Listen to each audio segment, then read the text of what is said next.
Bukal ba sa iyong loob ang iyong pagparito upang makaisang dibdib si John Carlo na iyong pagmamahalin at paglilingkuran habang buhay? Opo, Father. Isang dekada na puno ng tawanan, iyakan, saya at lungkot. Nandiyan ka pa rin, be, ang taong mas kilala ko kaysa sa sarili ko. Pangako ko sa iyo, sa pamilya mo at sa pamilya ko na aalagaan ka, susuportahan ka sa mga pangarap mo at ibibigay ang buhay na gusto mo. Kay Lolo, sobrang miss na miss. Sobrang miss na nasaan ka man ngayon. Masaya ka para sa akin. Hindi, alam mo naman, lagi ko sinasabi and open ako sa nararamdaman ko sa'yo. So, alam mo kung gaano ko ka-thankful na naging parents ko kayo and naging mother kita.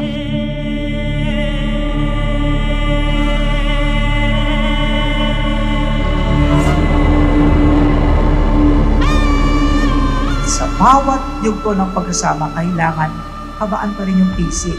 Diba? Ng pasensya, ng pangunawa sa bawat isa. Kasi nga, ito yung susi para nang sa gayon ay magkaroon ng kalutasan ang mga hindi pagkakaunawaan sa buhay.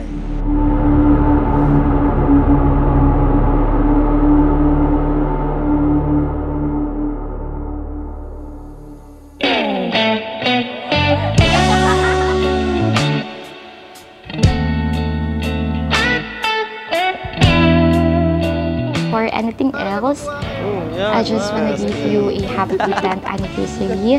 So, 10 years ago, I've never thought that this day will come. Ikaw at ako ay magiging isa.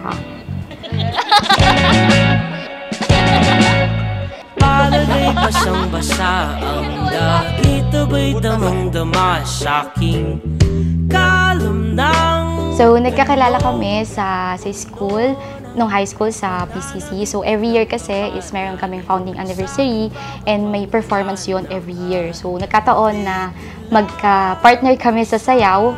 So, dun nag-start and then dun na rin siya nag-message sa akin after nung practice na yon. Actually, una kasi nun, niligawan ko siya, ilang months din, 9 months. Mga 9 months, lagi akong pupunta sa bahay nila. Hindi lang ang way ko ng pagliligaw nun, hindi lang siya include yung pamilya. Yung parents, yung mama niya. Siya kasi yung mama niya kasi nag-imbita sa akin sa bahay nila dati. Pumunta ka dito, ganito, ganyan. Yan, tapos lagi ako na sa bahay nila. Magkasama kami. Ayun, ganun.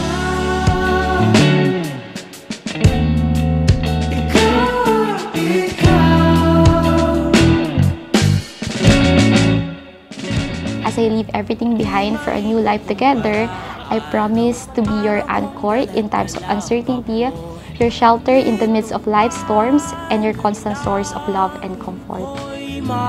Kasama ka sa pagtanda. Wow!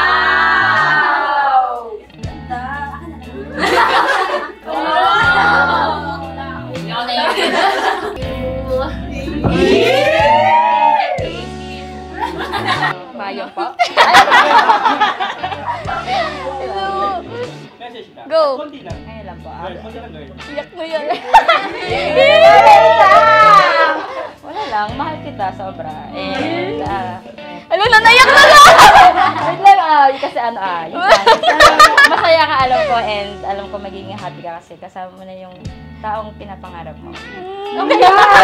Uwi ka na din ako ganun. Yakapin mo si Brad. Oh.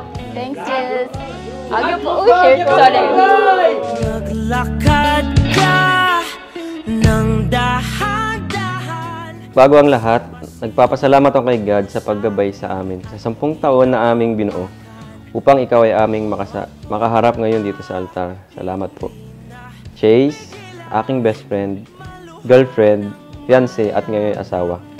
Nung sinulat ko tong vow ko, hindi ko alam kung paano magsisimula. 10 taong pasasalamat dahil araw-araw kang nandyan para sa akin.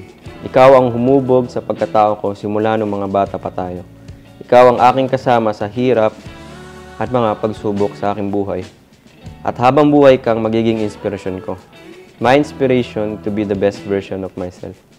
The past years, dumating tayo sa punto ng pagsasama natin na madilim, magulo at tila nawala na tayo ng pag-asa. Naging masama ako sa iyo pero hindi mo pa rin ako binitawan. Hindi tayo sumuko at pareho tayong lumaban. Chase, salamat. Hi babe, I hope you will love this gift. Haha, can't wait to see you. I love you. Asawa ko. Giancarlo, bukal ba sa iyong loob ang iyong pagparito upang makaisang dibdib si Chase na iyong pakamamahalin na paglilingkuran habang buhay? Opo, Father.